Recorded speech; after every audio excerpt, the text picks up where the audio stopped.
This is part 3 of installing the headers. I'm gonna go ahead and jack up the car, get it on the ramps. We got the car jacked up on the ramps. It's 15 millimeters. Go put some extensions on here, try to crack those bolts loose. There should be 4 of them. All right guys, this is what our setup looks like. So we got plenty of extension. I'm gonna go ahead, spray down those bolts. Alrighty, the bolts right there. The one we're gonna try to get off, the other one is really hard to get to. You can see it right there. Might need a swivel socket, which I have. But let's go ahead and tackle the one we can see. Is the bolt snapped?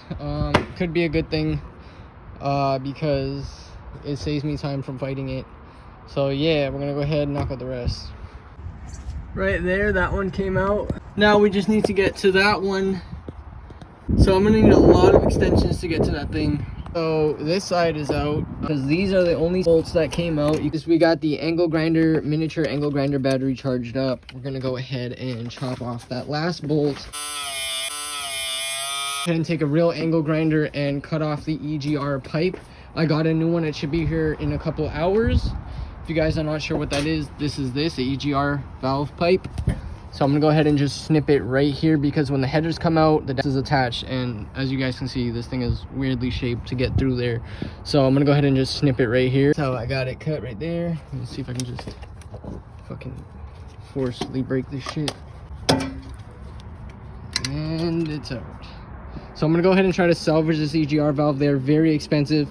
So I'm gonna let that soak in some crow oil. Hopefully we can bust that out with a pipe wrench. I'm really hoping so because I'm not paying $150 for a new EGR valve. Go ahead, let it soak up in there. Just to show you how well crow oil works, and we got it to turn.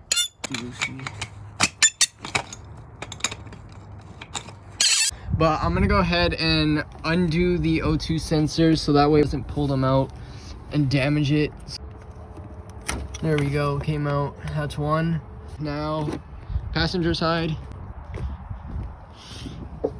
it's right there, and that's 2. I just took a hammer from here, knocked it like that, then I took my flathead, long flathead, and I came up here and gently pried.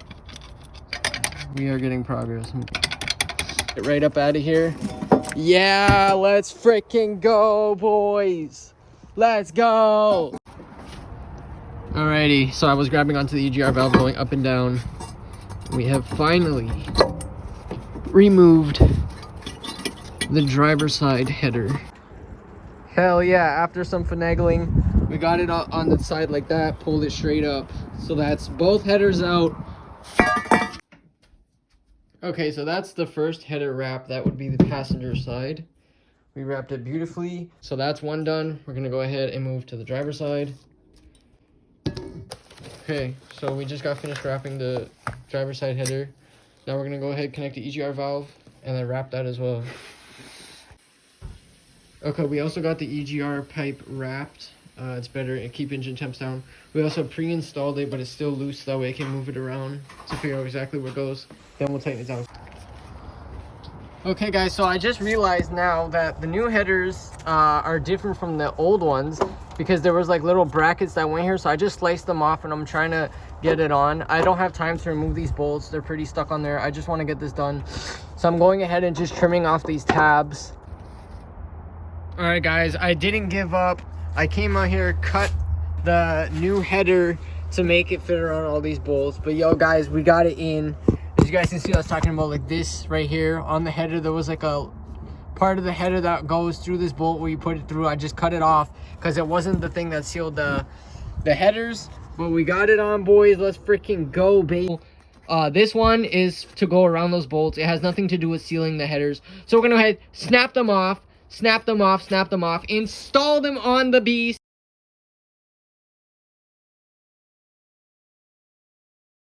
The dipstick is in the way, so we're gonna have to slit here.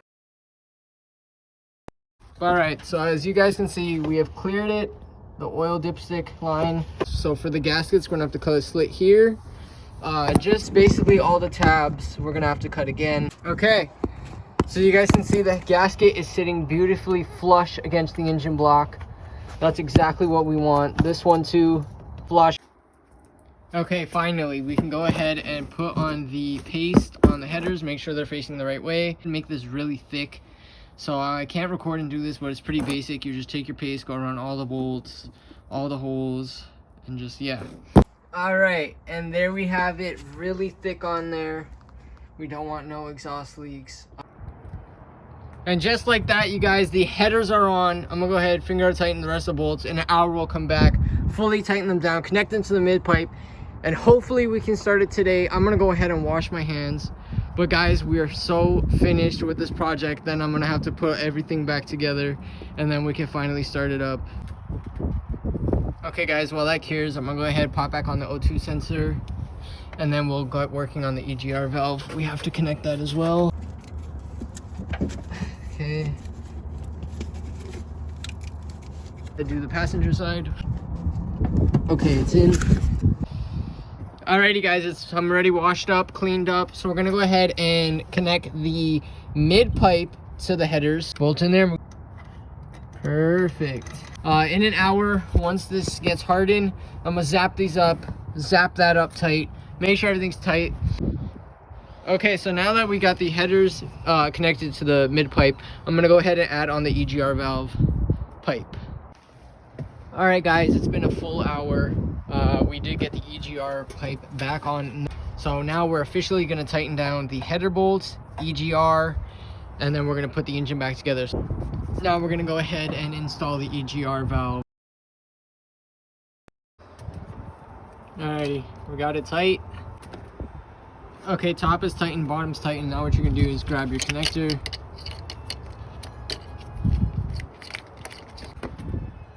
Okay, now that we're done with the EGR system, let's go ahead and mount back our ignition coil pack.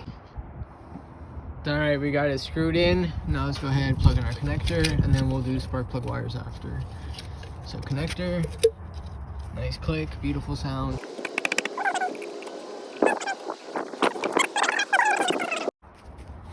Alright, ignition system back in, bolted up. All we have to do is plug in the spark plug.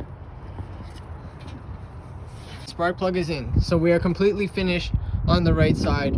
Now let's move in the middle. We're gonna go ahead and install the intake. There we go. It clicked. Intake can go back in. Tighten that down. Connect your vacuum line. We are finished with the middle of the car. Now let's move to the left side. All right, vacuum line is in. This connector's in. Right now we have to do the map sensor. All right, that's connected. So let's go one more time, make sure everything is in. That spark plug wire we took out.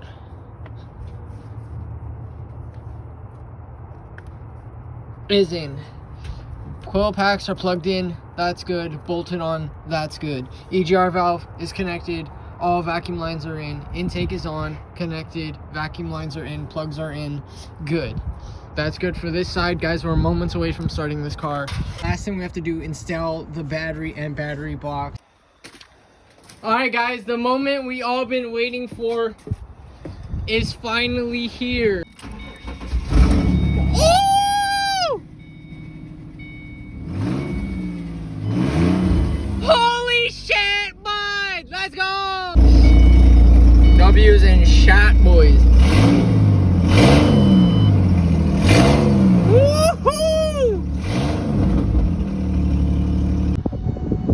Alright guys, 7 days later, she's off the ramps. I put the battery on charge. I'm gonna go take it for a rip just now. Fucking sounds loud like a V8. It's smoking like crazy. I gotta burn off that header.